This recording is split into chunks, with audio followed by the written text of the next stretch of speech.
Hello and welcome back to Season 2 of Going Over Our Freds, the internet's only Fred Olin Ray podcast, except for the one that he did, but that one doesn't count.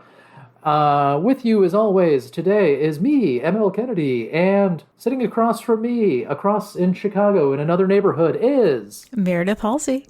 All right, and I've got a new microphone, so if I turn my head too much, it might cause the thing to go wooba wooba wooba, so just ignore that if it does. Meredith's going to fix that in post. So what have we done since we've been gone, Meredith? I saw Alice Cooper and Rob Zombie in concert. Nice. I don't think Rob Zombie has been canceled this year, so huzzah. And, we also made a surprise appearance, a surprise to us, because they just, zoomed us in and we started talking on the Random Acts of Cinema podcast. I somehow ended up the expert on movies made before 1950 there, because I am such an old man. Yeah, they were super nice. They were super nice, but see, it's a divergent taste. I can talk about non-Fred Olin Ray movies. But speaking of Fred Olin Ray movies, what movie did we watch for today? We watched an amazing piece of cinematic history, Nuclear Hurricane. Nuclear Hurricane? What? It sounds very serious. It doesn't sound like a 2007 made-for-Sci-Fi Channel movie, if that's what you're thinking. No, it sounds incredible. It sounds like there's going to be a nuclear meltdown in the middle of a hurricane. It does sound like that, doesn't it? It's certainly not just going to be a weird ripoff of 2001 taking place on an island. Is that what it was? 2001. Okay, so there were some HAL elements, but was the rest of the plot it was a total ripoff?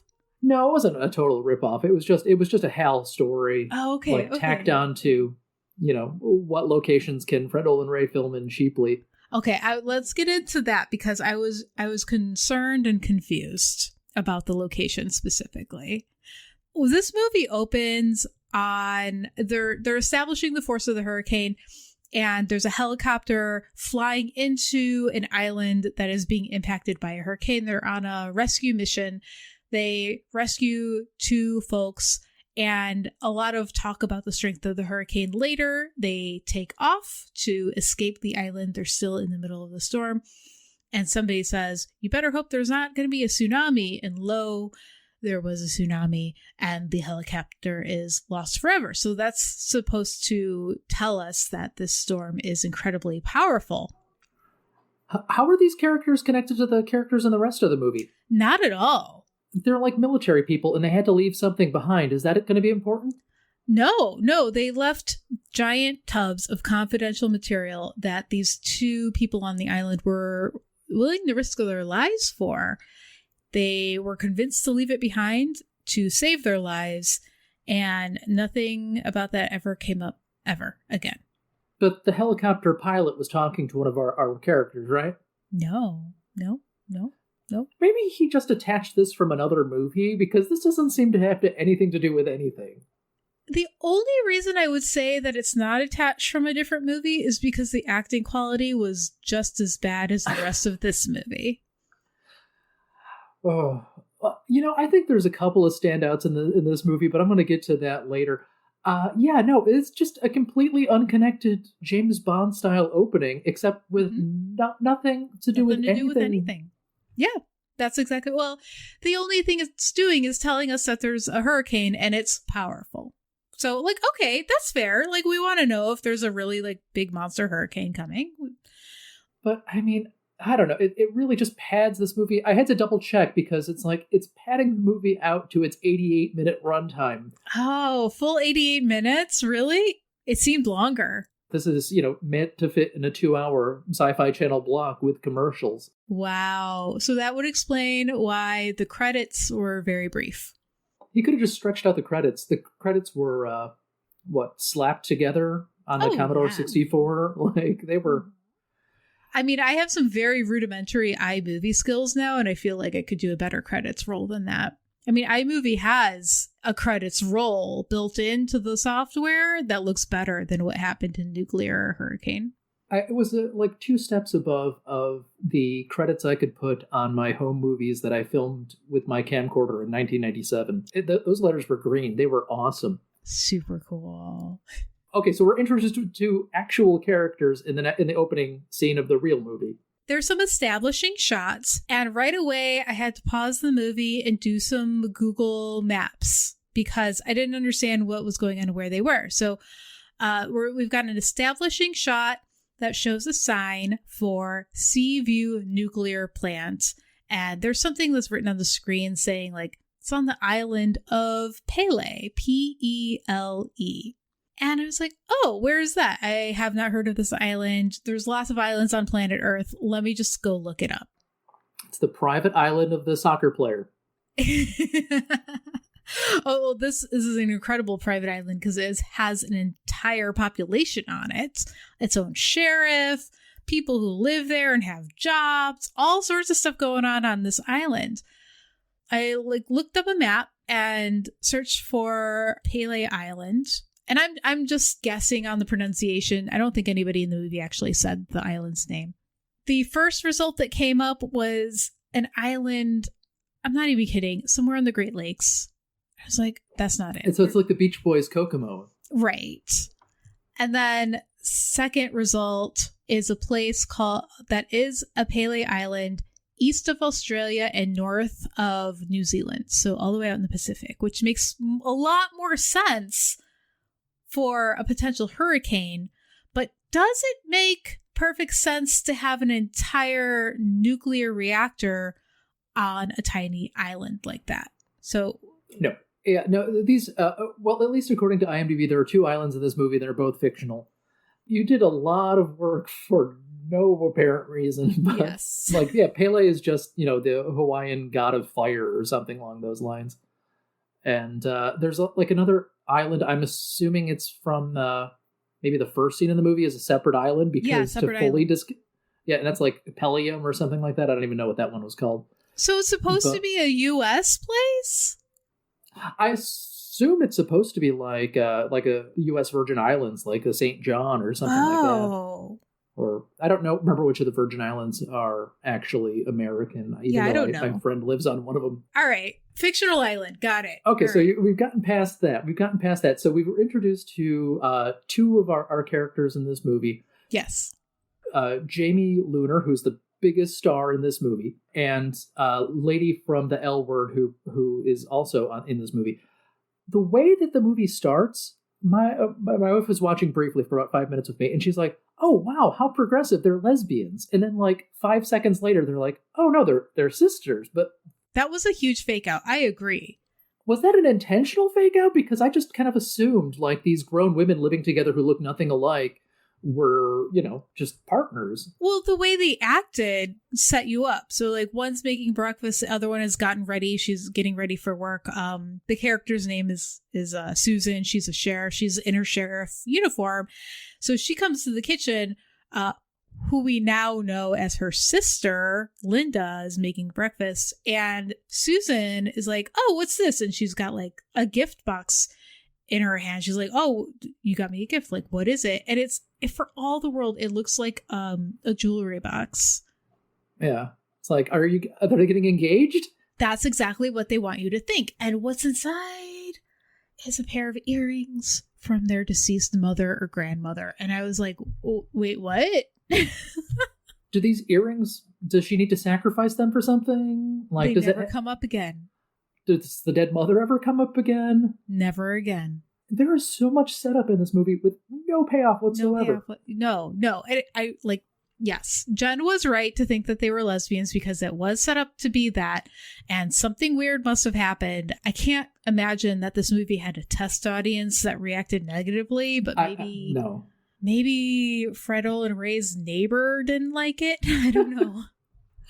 Well, and then they definitely gave Jamie Luner a case of the not gays because they're like, "Oh, by the way, that's her ex-boyfriend." Who calls in that scene. He's like, we're talking to Eric. The completely unforgettable Eric. Just Eric, who's like, "Oh, let me talk to Linda." And Susan's like, "No." Okay. So that's the setup. So now we're on this island. There's maybe a half of a news report saying there's a hurricane on the way, and here we are. Yeah. And it's super windy outside because most of the time you can kind of see trees barely moving in the background while people shake trees in the foreground to make it look extra windy. So the sheriff of the town is named Susan, which I wonder if that's like a backhanded reference to She's the Sheriff, which was a sitcom starring Suzanne Summers as the sheriff of a town. Oh, really? I might be the only person in the world who remembers that sitcom, though. Like, do you remember that? Suzanne Summers, she was, no? Incredible. No, I remember that Suzanne Summers was on Three's Company, and then in my mind, she flipped straight to Step by Step? Step by Step in The Thigh Master. The Step by Step in The Thigh Master. Mm-hmm. Okay, since we're already off track in talking about sitcoms, what do you know Jamie Luner from, the star of this movie, whose character's name I don't remember? Okay. Yeah, there was Sheriff Susan and then Linda. I have never seen the actress who played Linda before in my life. Okay, I felt like you should have. Her first big breakout role was on the sitcom Just the 10 of Us, which was a spin-off of Growing Pains. The whole premise of it is the coach from Growing Pains moves somewhere where Herb Tarlick is a priest. His wife and their 8 kids are all together. Eventually, because it was a sitcom of the around 1990 era, the 4 oldest daughters decided to form a singing group called the Lubbock Babes, and they did the covers of the songs that the Beatles did covers of starting out. It's a whole thing. But that connects us to all sorts of other stuff in this movie. Even though there's nobody famous in this movie, really, we are connected to so many other things. The eldest daughter, whose character trait was that she wanted to be a nun, was played by Heather Langenkamp, who is Nancy from Nightmare on Elm Street 1, 3, and New Nightmare. Mm-hmm. And, she showed up in a bunch of stuff. She does makeup now, mostly. Brooke Tice was the slutty daughter in that. Okay. And she showed up in Nightmare on Elm Street 4. So we're connected there again. And then Jamie Luner was the redheaded daughter, naturally. And her character was that she was dumb. And then there was another sister whose character was that she was a nerd. And then there was one that was younger. And there were 2 little babies. But the boy on that sitcom was played by Matt Shakman, who actually is kind of successful now. Matt Shakman directed It's Always Sunny in Philadelphia, a bunch of episodes of that. Between him and Fred Savage. For some reason, they were obsessed with having former child actors direct episodes of that sitcom. But then he went on to direct Game of Thrones and WandaVision. So he's an actual, successful person now in this group of people. Meanwhile, I don't know about Jamie Luner. I don't think she jumped around. She was on a show called Savannah, which when UPN and WB started out, they tried to have their own kind of soap operas. Yeah. And Savannah was this amazingly bad sitcom that lasted for about a season or 2, where every single character on the show did a different Southern accent. It was wild. And then she jumped over from that to, I think, Melrose Place, and just kind of hovered around this kind of world of underwhelming soap operas of the 90s. I assume that everyone in this movie is in some sort of Christmas movie hell now. Okay, let's talk about the movie. We got what? Right. Okay. All right. So here's what the situation is. Linda works at the nuclear plant. She works with a guy named Rusty. They are the 2 people in the control room. There's other people who work at the power plant, like a maintenance guy, and then other people, but we don't really see the other people. They're just mentioned as people who are working at the power plant. Okay. So Linda and Rusty work in the main control room. This is actually important for later, so do remember this. I will. They are not worried about the hurricane because it is a modern nuclear power plant, is built to withstand storms like this. They're going to be fine. However, at the same time, there is a little bit of a concern about the new computer operating system for the power plant, which has a voice assistant. To a modern audience, this would seem pretty boring and banal because we've been living with Siri and Alexa for years. But this would have been a revolutionary, crazy advanced technology. Yeah, but I mean, robots and AI in movies have been talking back to people for forever. It's one thing to be in Lost in Space and Robbie the Robot's talking at you, but even war games, for some reason, that computer talks back too. You're totally right. I guess the point I'm trying to make is the fact that they have a voice-activated assistant is meant to signal that it is incredibly advanced. Incredibly advanced. Incredibly advanced. You can actually talk to the computer. It kind of understands and can respond. Yeah, and this is like 2007. So when did the first iPhones really come out? Like 2008? The first one was 2007, yeah. Okay, yeah. So it doesn't even have like a fake Siri voice. It just kind of has kind of a regular-ish, like slightly robotic voice. Yeah, totally. Okay, so Linda and Rusty are interfacing with their operating system assistant, whose name is Stacy. They're looking at the status report screen, and the status report screen says there's a cooling system malfunction. And we get an establishing scene with like the maintenance guy is like, oh, Stacy's acting up again. So Linda, Rusty, and the maintenance guy don't think that there's actually a malfunction, even though Stacy says there is. Okay, so there's this tension between human experts and the computer readout. So that's ostensibly important, but sort of not. Really. Yeah, everything in this movie is not quite important. Mm-hmm. And did they come up with like a cool acronym to spell out Stacy? Did they? I don't think so. I was waiting for there to be like, sentient, terminal of, I could make up something quickly. Yeah, do anyway, it. No, I refuse. I'm not doing Fredo and Ray's work for him. That's what I'm doing with this podcast. Okay. One last thing about Stacy. One last thing about Stacy. Sort of important. Mm-hmm. Stacy, this incredibly advanced operating system with a whole piece of software, was developed by none other than Linda's ex-boyfriend, Eric. You don't have to hire another actor then. It's so easy. It's so easy. And how incredible is this guy to have created and coded the entire operating system single-handedly? This guy must be pretty special, right?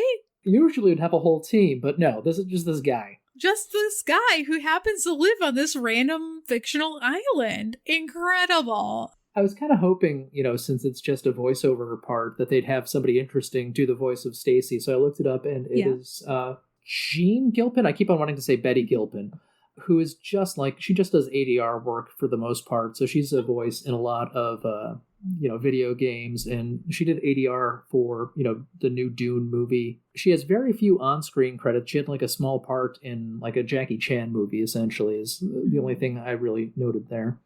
Oh, and I didn't mention our male lead of this movie is another soap opera guy. He was on Dallas and a couple of things like that. Eric? Oh, no, not that guy. Oh, Rusty. Rusty. Yeah. He's the old guy. He was on an episode of Parks and Rec as like a political candidate with all that. So yeah, like no one here is like super famous. I mean, the guy that plays Eric, his big claim to fame, if you read his IMDb page, is in the 70s, he was in 2 McDonald's commercials. Whoa. So we're in Christmas movie hell without the Christmas movies. I mean, a little snow would have made this movie a lot more magical. I mean, the roads could have been blocked by snow instead of a hurricane, and that would have changed the plot. Not at all. There was no reason to have it be a hurricane whatsoever. It should be remade as a Christmas film. Truly. Nuclear Christmas. Honestly, yes. Or like a nuclear miracle for Christmas. Something interesting. Nuclear family? Nuclear Meanwhile, this is like such a Fred Olen Ray thing, is to like cut from different scenes and characters and locations haphazardly, so that it's really hard to give a plot synopsis, because there's always like, and then we're in LA, and then we're back to the island, and here we are at this other. Okay, so yeah, we have 3 storylines. Yeah, totally. Meanwhile, in corporate HQ for this power plant, corporate HQ is in LA, and they call Linda and Rusty. So this is a phone conversation, and corporate is not happy about this supposed cooling system malfunction. They are flipping out. So it's a man and a woman, and so who are they? That's the cast of Buck Rogers. It is Buck Rogers and Commodore Wilma, or whatever the hell her name was, Erin Gray and Gil Gerard. We saw Erin Gray. She played the Queen in one of the Christmas movies we watched last time. And Gil Gerard, yeah, he's Buck Rogers himself, of the whatever century. 25th century, I think. Is it 25th century? Yeah. they let a critical piece of corporate planning information slip during this conversation, and they inform Rusty that he's going to be out of a job soon because they are promoting Linda. Maybe it's because Rusty's part of the old guard. He's a little bit older. I would say like maybe he's in his 50s at the time of filming, and Linda is younger, maybe like early 30s. I'm not sure. So they're like, we're not talking to you, Rusty. We're talking to Linda. Linda's going to be in charge. And Rusty's like, hey, do my decades of experience mean nothing to you people? That's correct. Because corporate in LA, they don't care. They want Linda because she's the wave of the future and she can interface with the computers. She knows, she understands Stacy. Looks like Jack Scalia was about 57 when this movie filmed, and okay. Jamie Luner is like 36, but she does not look good. She looks like she started smoking at age 12. Like her voice is like really husky, and see, Jen pointed this out, so it's not misogynistic of me. She's got like these like lip wrinkles from smoking. Oh, I know what you're talking about. Yeah. Not to judge her too harshly, but yeah, it looks like she was of that last generation that actually in their mid-30s looked like they were in their mid-30s instead of trying to look 23 years old constantly. I do feel like every time I bring up my age in person, so I'm 41 now, people will look and it's like, oh, you don't look like that. And I'm like, oh, well, thank you. You know, I have used moisturizer, but also this is what 41 looks like. So yeah. I do think like we're in that next wave of... and I'm sure to your daughter's generation, we look exactly as old as we are. Yeah, it's not like you don't have Wilford Brimley walking around at 48 looking like he's ancient. So, corporate, flipping out about the possible cooling system malfunction, and they have made the executive HQ decision to call Eric, who's also on that island, and send Eric to the power plant to be there for the duration of the hurricane, just in case anything goes wrong. Because Eric has created the Stacy, he should be able to troubleshoot Stacy, and it's just their extra insurance. Even though, and we know this talking from, you know, whatever year this is, 2023, we know that nuclear power plants are extraordinarily safe and well protected from hurricanes. This is 4 years before Fukushima. It's 4 years before Fukushima, and I'm prepared to talk about Fukushima. And this movie is not in the same situation as Fukushima. Because nothing ever gets wet in this movie? That too. If there is a hurricane happening, like, does Eric live on the islands? Did he take a boat to the island? Well, yeah, Eric must live on the island because he's trying to date Linda still, and Linda's not having it. Okay. If he didn't live on the island, he would have moved on by now, I imagine. Because they're adults, you know, like... Since Linda and her sister are the only women that live on this island other than two married women. We haven't gotten to them yet. Oh yeah, no, that's the C plot. Or maybe Buck Rogers is the C plot. Anyway, yeah, no, that's our B storyline. We haven't talked about the B storyline yet. Okay, let's get there. Let's go to the B storyline. Launch it. While all this is happening in the power plant, Susan, who is the sheriff, she works on the island. She's going about her day job. She comes across and rescues an unconscious driver from a one-car wreck. She has a mild encounter with a couple of residents who have refused to evacuate due to the hurricane. So I'm sure Freddle and Ray wanted us to think that they were an elderly couple, but they are like middle-aged at best. They're like, this is not our first hurricane. We're fine. We are not leaving. Yeah, okay. They're like 55 years old. Yeah. And now here's like a super critical line in the movie.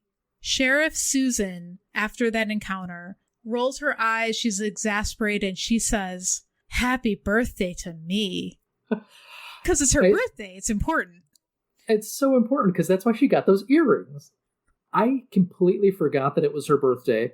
Yeah. I completely forgot that she rescued somebody from a car before that happens again later, too. Yeah. This movie is just like kind of lapping itself. Like, it's just, all right, we'll do that again. It's not much setup as payoff as setup and the same setup later. Like, Meanwhile, back at the plant, Linda issues a voice command to unlock a door, and Stacy doesn't comply right away.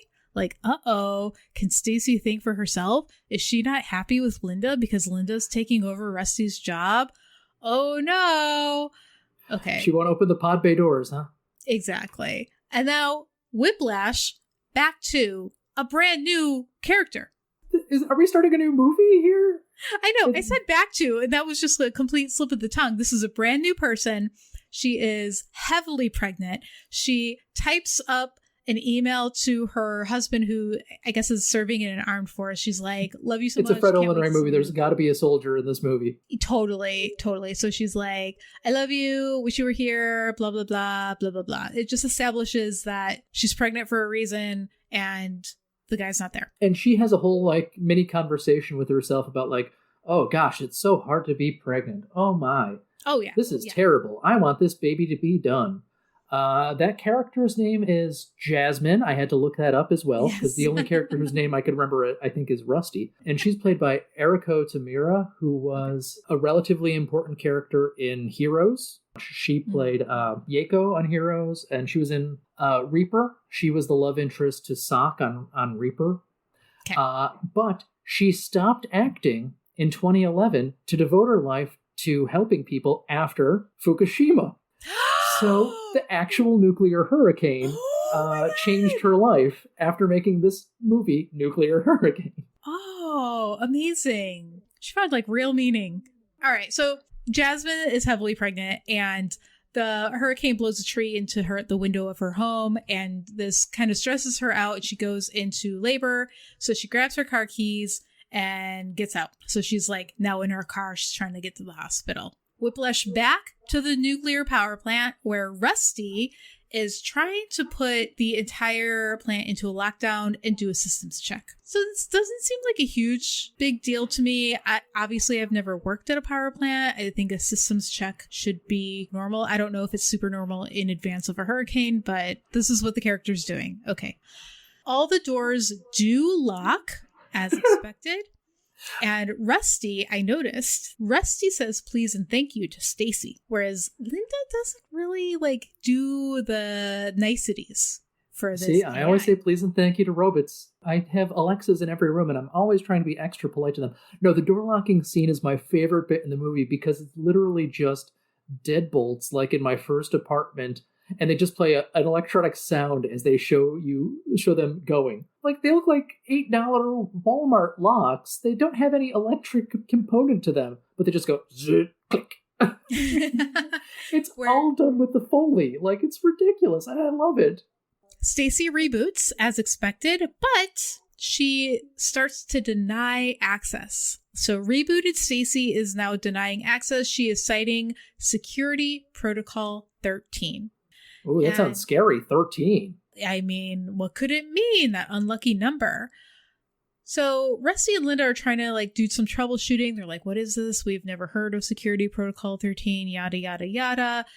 Linda and Rusty now believe that like the system's been corrupted and they have to like do some like hard resets.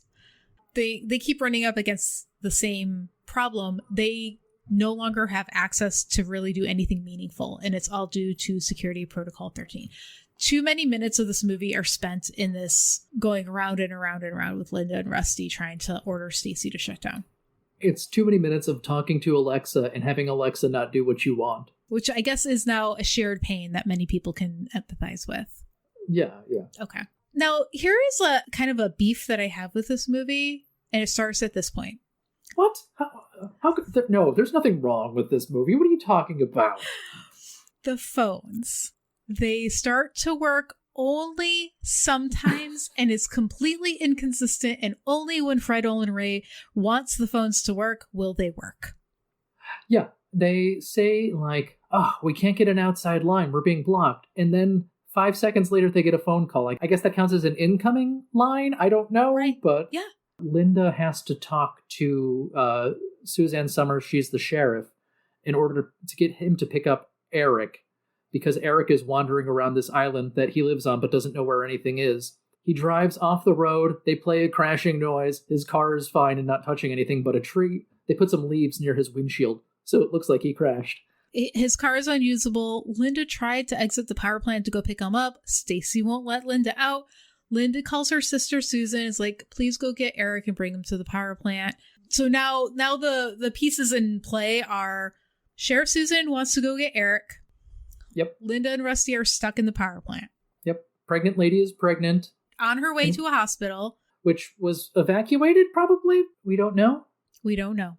Yeah, old people are still old in their house. Yep. And then other people are still in that hotel ballroom in the Best Western in Schenectady, New York. Yes. All right. We've got all the pieces on the table. And it is at this point in this film where my husband turns to me and says, so far, this movie has a dearth of nuclear hurricanes. You'd think it'd be like Sharknado at this point, where it would be a hurricane happening in some bad CGI. But no, as stated previously, some people shake the plants in the foreground while the plants in the background might be blowing a little bit. And there's threat of a nuclear meltdown, but only kind of. We're not really sure what the stakes are ever or what the timetable is for when. Yeah. Like, occasionally we'll get a ticking clock, but only at the last possible second, and then be like, oh, and it's like, this number is going down. Wait, do we want it to go down or go up? Yeah. Right. There are some problems in this. And I am not going to like belabor the point and go back to corporate HQ every time this happens, but periodically from here on out, corporate HQ is freaking out about the potential of a cooling malfunction.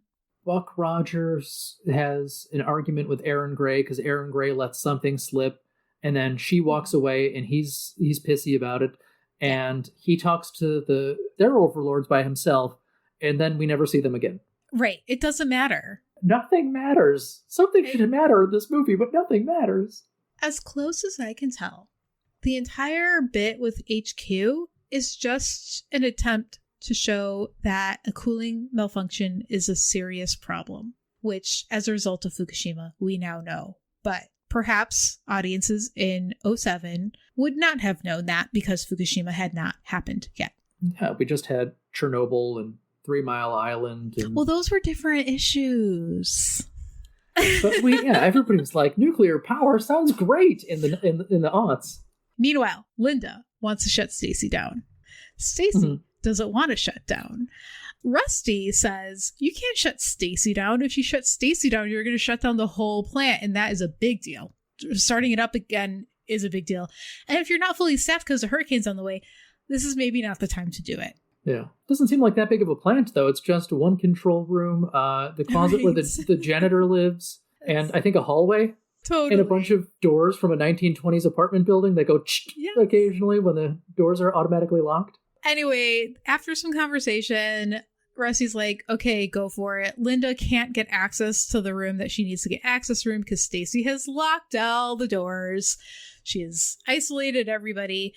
They are able to call Al, the maintenance guy, and Linda says, grab your blowtorch and blowtorch through all the doors. We need to get out of here. That escalated quickly. Truly. So until I mention Al again, we imagine that he is blowtorching his way through doors. Yeah, he's just kind of wandering down the hallway with a dolly that has 2 mismatched tanks on it that presumably are fueling his flamethrower. Totally. Okay, so at this point in the movie is now the first time that a character in the movie is starting to suspect that Stacy might be more than she seems. Okay, so Linda thinks Stacy might be intelligent. Okay, somebody in this movie is intelligent. Good.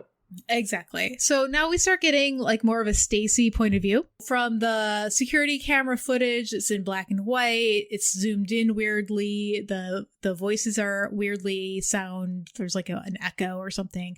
Now we hear what's important to Stacy, and Stacy hears that Linda wants to shut her down. Stacy's not super happy because, spoiler alert, Stacy is intelligent, blah, blah, blah, blah, blah. We've seen the story before. Linda's solution to being locked in the control room is Breakfast Club style, get into the air ducts and crawl through the air ducts. Okay. These are the biggest air ducts I've ever seen in my life. There is enough room for Hervey Villages to walk around. What do you think? They're 4 times the size of the Die Hard air ducts? They're huge. At least twice the size of Die Hard. I don't know how much smaller the actress who played Linda is than Bruce Willis, but... Okay, so she's in the ducts. Rusty is guiding her through radio. He's like, make this turn, do this, do that. They have a lot of ducts in this place. They really do. It must be like really efficiently cooled or something. Back to Jasmine, our pregnant friend. Sheriff Susan, who has found and picked up Eric, they together come across Jasmine, whose car has died. Susan and Eric are like, okay, let's like get you somewhere better. Susan's sheriff vehicle has also died somehow, like maybe two flats or something. Both of the cars somehow died. Yes. All the cars are dead, not due to the hurricane. They're dying. They just, yeah. Jasmine's car had like 3 flat tires for some reason, and then Susan's car wouldn't start after stopping at a gas station. Yeah. Okay, and you also missed an important scene where there was some debris in the road, and Eric and Susan had to clear it out. And Eric is just talking backstory the entire time for seemingly no reason, but he's just like, oh, yeah, I did this. And when I was young, they're talking about one thing, like maybe his relationship with Jamie Lunar. And then he's like, yeah, I used to work at a construction company with my uncle when I was younger. Anyway, and then they go continue. Was it improv? Do you think it was improv? It wasn't improv because he has to use a construction vehicle at the end of the movie in order to save the day. That was the one bit of setup that was paid off in the movie, and it was the most awkward piece of setup. Amazing. Perfect. Beautiful. No notes. Finally, it starts to rain.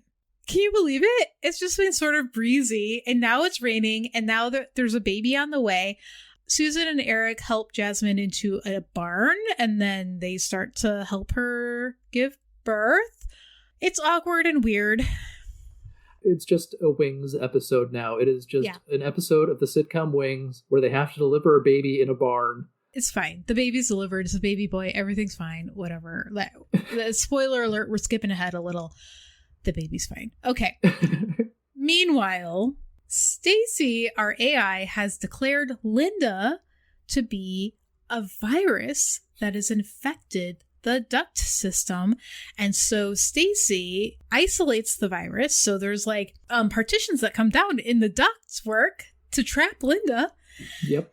And Stacy starts increasing the temperature in the ductwork to try and kill the virus through heat. So she's cooking Linda. What? So there were two. Okay, so Stacy became intelligent because she watched The Matrix, and Agent Smith told her that people were a virus, and that's what inspired her. And then she watched the classic film Chopping Mall by Jim Wynorski, where they heat up the vents. I think the killbots heat up the vents to cause people in the vents. But they heat up the temperature in the vents, and the metal part never actually gets hot. Right. She's fine touching the vents. She doesn't have to, protect her skin at all. She just sweats a lot. It's just an excuse to get a approaching middle-aged Jamie Lunar to take off her shirt. But she just wears a tank top anyway, so...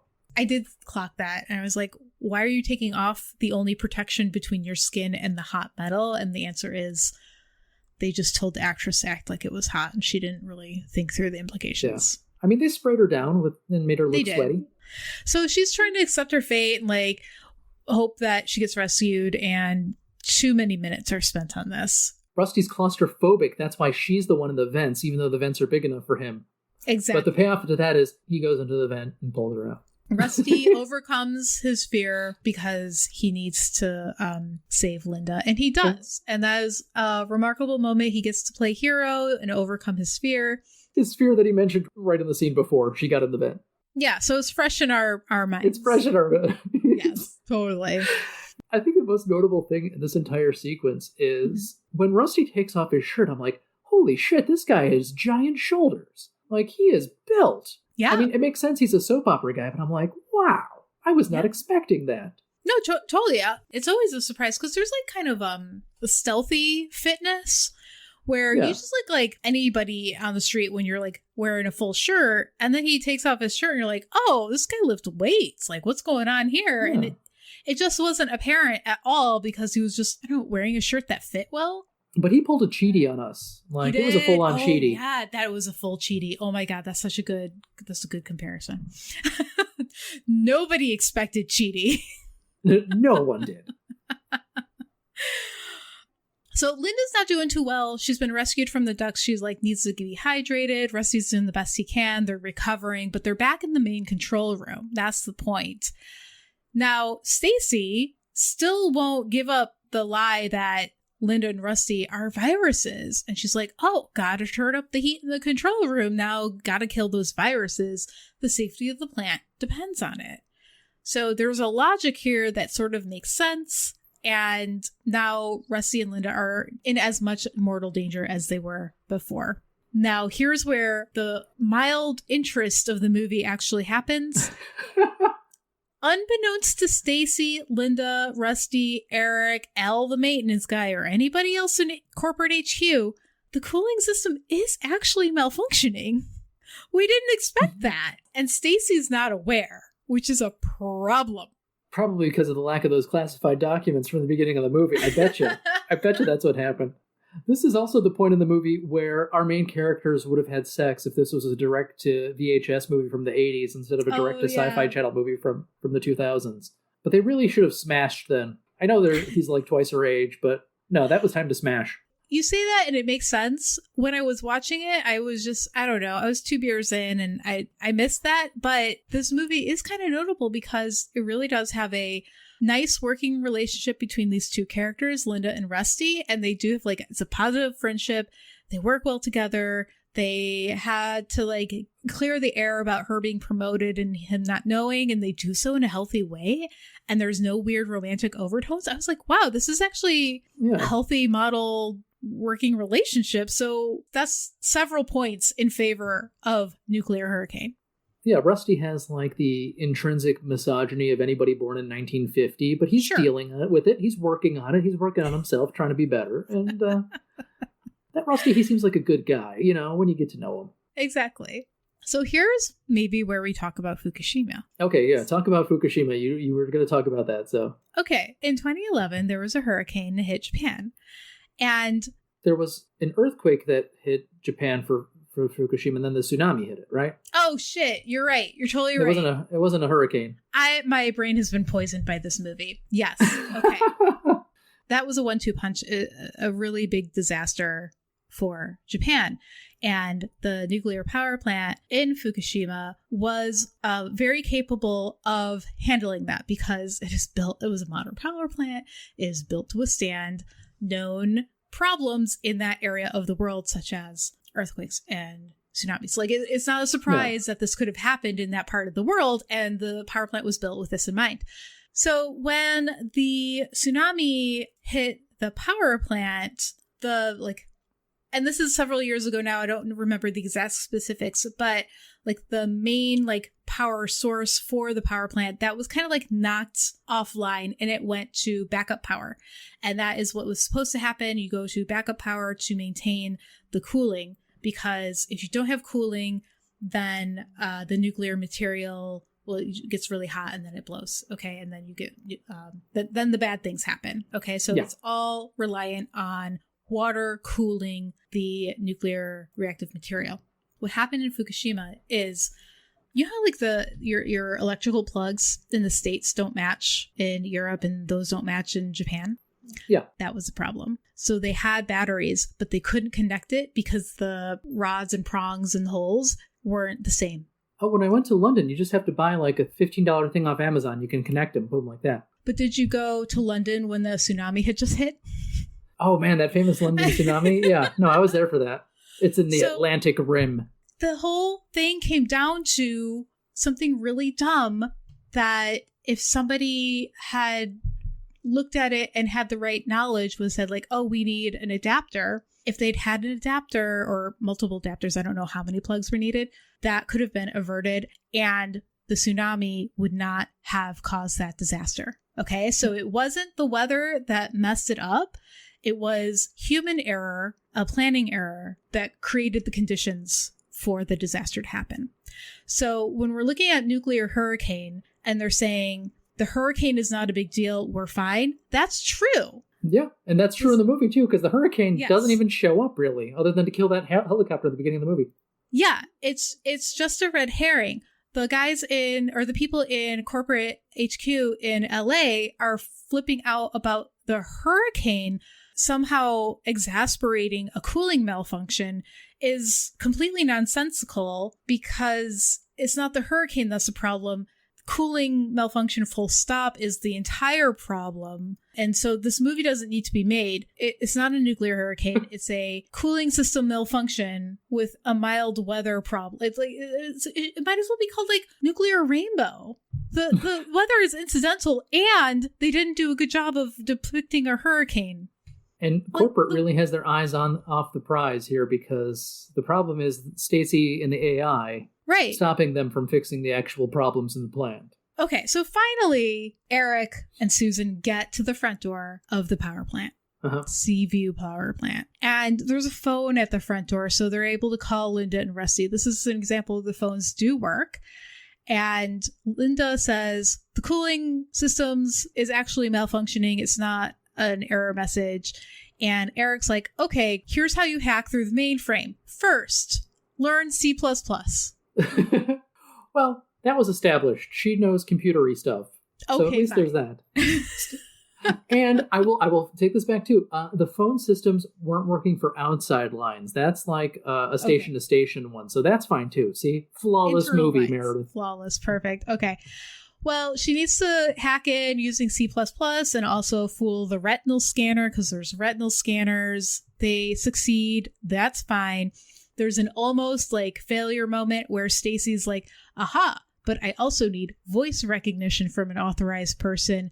And Eric's still on the phone and he shouts his voice recognition password through to the room, and Stacy reluctantly relents, opens all the doors. Code 13 is wiped out. Everything's fine. Linda, Rusty, and maintenance guy Al, who had almost made his way to the control room with his trusty blowtorch. Almost. He's waiting right outside the door. They run to the reactor core. Like you do, because now we've got minutes to spare before a total meltdown.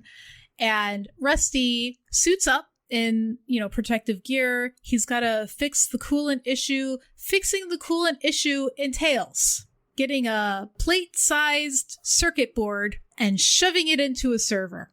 Yep. Okay. That's all it does, yeah. Rusty is unable to do this. He's got that USB problem where you keep on trying to plug it in upside down. It just won't go. So the maintenance man runs into the room, even though everything is nuclear, and puts it in for him. And I guess he's fine. I don't know. Linda's like, don't go in there. You're not suited up. He's like, there's no time. And okay, no consequences.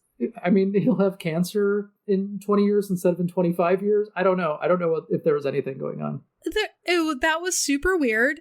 But everything's fine because now Linda and Rusty, they head back to the main control room. Eric and Susan have breached the parameter of the nuclear power plant. They're now in the main control room. Everybody cheers. They've been successful. They fixed the coolant problem. And now Linda, with a grudge, goes back to the backup power room and shuts Stacy off. Slowly, like one thing at a time. She doesn't sing a bicycle built for two or anything. But that is the only thing that our main character in this movie accomplishes. Yeah. In an hour and a half is she eventually wants to shut down an AI and then turns it off at the end. Like, nothing else she does matters at all in this movie. She's our main character. Yeah. She did take off her, overshirt. Yeah. I mean, there's that. So did Jack Scalia. So, I mean, that's fine. Stacy, I think, in that last scene had incredible voice work. So, wait, remind me of the actress's name? Oh, her last name is Gilpin, that played Stacy. She, I think, was the best actor in this entire film, because at the end I was like, Stacy has regrets. Stacy doesn't want to die. I was I understood Stacy's motivation, and all it is this light projector kind of moving and her voice, and I was like, no notes. Great acting, great performance. And this is why she gets to do a voice in Dune as opposed to everyone else who's in Christmas movie hell. Exactly. I mean, is she the voice of the box? So where you put your hand into the dark box because fear is in the mind? Let's see. Let me click on her name on IMDb right now. She is a voice of one of the ancestors or something like that. It says Bene Gesserit Ancestors. Bene Gesserit. Okay. I don't, Dune, it's your name could either be Bene Gesserit or your name can be Duncan Idaho. No, I only say that because I listened to a different podcast about it. It has been 20 or more years since I read that book. I watched that movie and it was very long and only half of a movie. The book's better, says my 20-year-old memory of it. We need to rate this movie. Yes, we do. We need to finish this up. Let's start with entertainment. I was kind of entertained by this movie. I think the leads in this movie were fine. Yeah. Jamie Looner and Jack Scalia, they're soap opera actors. They're fine. They should have smashed. I don't care. But every other character in this movie is terrible. The sheriff and the computer programmer boyfriend and the pregnant lady, they're just like talking to themselves in unconvincing ways. And it's like they didn't get the script until just then. So I find that immensely entertaining, especially the cheapness of this movie too, where there's car accidents that you never actually see them. There's an island with a nuclear power plant on it that seems to have 11 people max on it. Like there's no extras in this movie. There's no anything in this movie. So I'm going to call this a 6 out of 10 because this is entertaining because I had fun with this. Nice. It's got a bit of a saggy middle, but a lot of these Fred Olen Ray movies kind of like drag in the middle where you're just having the same fight with the computer for 20 minutes or sitting in an event for 20 minutes. So no, totally. I mean, like most of white collar jobs are fighting with a computer, so I find that very realistic. Well, yeah, and there were a couple other real things because Rusty was upset with how stupid his bosses were, and I'm like, every guy in his 50s that I ever worked with has told me this exact same thing. Yep. And when she went to the maintenance guy is like, I can help you in 7 minutes when my break's over. And I'm like, yep, that's the most realistic part of this movie. What would you say about the quality or production value? I think it was mostly shot well, but there's nothing up on the screen. Like this is a 4.5, I think. There's nothing really wrong with the movie. You don't see, I didn't see any like boom mics or anything like that, but it's just like, there's like no money spent. There is nothing here. Mm-hmm. What do you think about the effort? God, kind of folding into there's no money in here. I'm going to say 5.5 out of effort because I think Jack Scalia is doing his damnedest to try to put in a decent performance. And I think the cheapness of them finding ways to, shoot regular doors and play a noise over it because you don't want to pay for locks. That's like a little bit of effort. So yeah, 5.5. Nice.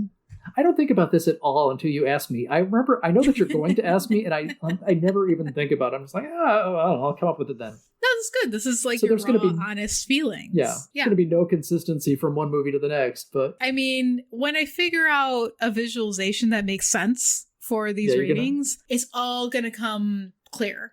It's gonna be beautiful. You'll see. What do you think about the sense making of Nuclear Hurricane? Oh God. Well, it's hard to say. A lot of it didn't make sense because I'm not sure what was supposed to be happening for a lot of the movie. Really, the main problem with this movie is that the opening scene doesn't have anything to do with the movie. Mm-hmm. And there is an entire woman has a baby subplot that has nothing to do with the movie. Yeah. They introduce these two middle-aged characters who won't leave the island just to have a place to drop off the pregnant lady to. So she had the baby, right? Yeah, Susan and Eric offloaded the baby and the mother to those people who refused to evacuate. Yeah. Oh yeah, and that's when he drives the construction vehicle, which is just sitting there for some reason. They drive to the power plant. Yeah. Yeah. Look, I know how to drive this thing, and then Sheriff just like awkwardly hangs onto the side of it while. It's so dumb. How long do you think she had to awkwardly hang onto the side of that construction vehicle? I mean, they're operated by levers, so if you have a driver's license, you can figure it out. She could have sat in his lap and they could have made it to their destination. As those characters had anti-chemistry, I did not want her to sit in his lap. Well, it's not like anything bad would happen. I guess not. Yeah, they were trying the flirt, but Fred Olen Ray was like having two Barbie dolls trying to make them kiss, and it wasn't happening. No, that guy was so unappealing. I don't know. Like, I did not like his face. Anyway, sense making, 4 out of 10. Okay. Okay, so we've got effort, 5.5 out of 10. Quality / production value, we've got 4.5 out of 10. Entertainment, 6 out of 10. And sense making, 4 out of 10. Does that sound right? Yeah, so pretty middle of the road. It was a movie. It's not like you watch it and you're like, I can't believe this got made. Like, it's definitely a movie. And, if it had the ability to steal scenes from other movies like Critical Mass, it probably would have been more entertaining than Critical Mass. Yeah, for sure. Even though nobody in this movie is as good as Treat Williams. May he rest in peace. And nobody in this movie really understood like the stakes on a nuclear meltdown and how to make it a critical, compelling story to watch. Yeah. So we'd mentioned our one Fred Olen Ray connection of Erin Gray, who was previously the mom in, I don't even remember which of the Christmas movies. But anyway, that doesn't matter. The other connection is that, like every Fred Olen Ray movie, we have a weird connection to a beauty pageant person, and that Jack Scalia's second wife was Miss Universe 1982. No, what? First Canadian to win Miss Universe. Her name is like Karen Baldwin or something like that. And they were married for about 10 years about 10 years before this movie came out. Well, let's bring it home. Let's bring it home. Yeah. A great first episode of the second season. What can we expect for the next several episodes? I have a DVD that I meant to watch for a 4th of July special, and I never got my act together. So that's going to be a movie that I think was supposed to be a mockbuster of the Jamie Foxx vehicle Stealth, but I'll have to recheck the dates because I have no idea. There are a lot more Christmas movies where I will pick one because some of these casts are completely unhinged. And I think we should do something extra spoopy for Halloween, so I'll have to track something for that down. All right, that sounds amazing. Until next time, I'm Meredith Halsey. Oh, shit! Until next time, she's Meredith Halsey. And he's Michael Kennedy, and we absolutely practice. All the time, in front of the mirror.